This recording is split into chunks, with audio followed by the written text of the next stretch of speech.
I've seen the documents you've showed me. They're very disturbing. This is distasteful, it's offensive, it's inflammatory, and it's racist. How would you characterize this chapter in Albuquerque's history? Shameful. There is something unbelievably wrong here and here and here. Behind the well-manicured facades of Albuquerque's tree-lined neighborhoods lurks a dirty little secret. The evidence is stashed away in a nondescript warehouse. A cache of dusty documents hidden away for decades will forever shatter the perception of Albuquerque as a racially tolerant community. Today, discrimination and segregation is not only wrong, it's illegal. But some 70 years ago, bigotry and prejudice was an accepted practice in Albuquerque. For example, by outward appearances, there's nothing unusual about this North Valley home. But when you dig up real estate papers filed 74 years ago, you'll find the premises cannot, quote, be sold, leased, or occupied by any person of Oriental or African descent. Real estate documents for this South Valley home prohibit the sale, rental, or occupancy to anyone, quote, not of the white or Caucasian race.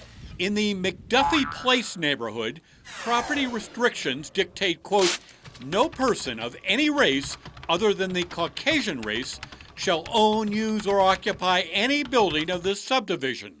An exception is made for servants. It's a historical chapter you won't find in the history books. The facts are clear. Albuquerque was once as racially segregated as any place in the Deep South. To be honest with you, I was shocked. The city was essentially racially restricted in virtually the entire city. Academic researcher Stefan Scott discovered Albuquerque's dirty little secret while working on his master's thesis at UNM. Based on the research, it appears to me that about 85% of the city was racially restricted, and it was to the benefit of whites only. Every single part of the city, northeast, northwest, southeast, southwest. In 1940, Albuquerque was a town of 35,000. After the war, the city's growth flourished. By 1950, the population tripled, but prosperity was overshadowed by the stain of racism. From the West Mesa to the Sandia foothills, beginning in the 20s and continuing for another 30 years, scores of newly constructed neighborhoods were designated whites only. And it wasn't just Albuquerque. Flagrant racial segregation surged nationwide after the U.S. Supreme Court ruled in 1926 that the use of racially restrictive real estate contracts were lawful. When this Southeast Albuquerque property was sold in 1926, the deed listed just one restriction: no ownership by, quote, any person of Oriental or African descent. Racial covenants were designed to maintain the homogeneity of neighborhoods, so to exclude people from neighborhoods who were deemed undesirable. Professor Michael Jones Correa teaches racial and ethnic politics at the University of Pennsylvania. At that time period, buyers and sellers were being encouraged by their real estate agents only to sell to people of their same race. So the realtors are kind of the villain of this whole thing. They play a role at every step of the way in enforcing, policing these neighborhood boundaries. And the government just looked the other way. Yes. When property in the Skyline neighborhood was sold by the real estate firm of Berger and Briggs, the contract excluded ownership by, quote, any person that has 1/8 or more of the blood of individuals commonly known as Negro or Oriental. And it's not just real estate firms. Developers, bankers, lenders, lawyers all permitted homeowners to do practically anything with their property except sell to minorities. Even cemeteries were segregated. In 1933, Sunset Memorial Park sold plots only for, quote, the burial of the human dead of the white race. In 1932, Albuquerque's Navajo edition excluded, quote, Negroes, Mexicans, or so-called Spanish occupants.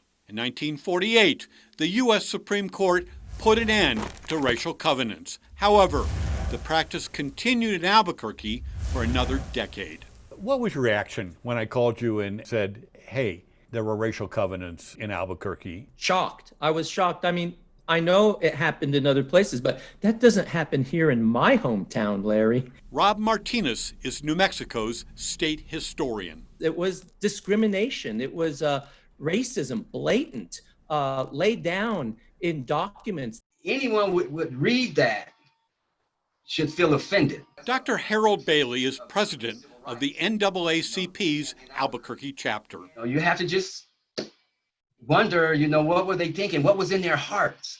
And what was in their minds to just say, go along with something like that? As an African American, I'm pretty aware of what happened in the past, and we can't erase it. Diana Dorn-Jones heads up a community nonprofit, the United South Broadway Corporation. We've always been indoctrinated in this country that the minute people of color begin to move in, your property values go down. The last racial covenant was written 60 years ago. What does this practice say about Albuquerque in the 20s, 30s, and 40s? I think it's really a reflection of how explicitly racist everything was. In fact, the mayor says he was appalled to learn a 1928 deed to his own property contains a racial restriction. We were literally planning our city, or at least the bankers and the lawyers and the politicians, around racial lines. Even though racial restrictions are unenforceable, they remain on the books in county records. Take a look at Albuquerque today, and you will see a community littered with vast enclaves of a bygone era in which bigotry and prejudice was an unwritten rule. When you found out that it was a common practice to restrict housing in Albuquerque to whites only, what was your reaction? Oh my gosh, it was hurtful.